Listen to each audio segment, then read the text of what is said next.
Imagine a 1,000-year-old temple sparking gunfire between two modern nations. That's exactly what happened between Cambodia and Thailand.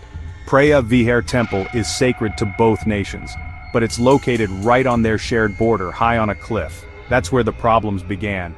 When the French drew colonial maps, they gave the temple to Cambodia, but Thailand never accepted it. Decades of tension followed. In 2008, things exploded. Both sides sent troops. Gunfire erupted, civilians fled. At least 28 people died in clashes lasting until 2011. It wasn't just about the temple, it was about pride and politics. Leaders used the dispute to fire up public emotions. The UN called for calm.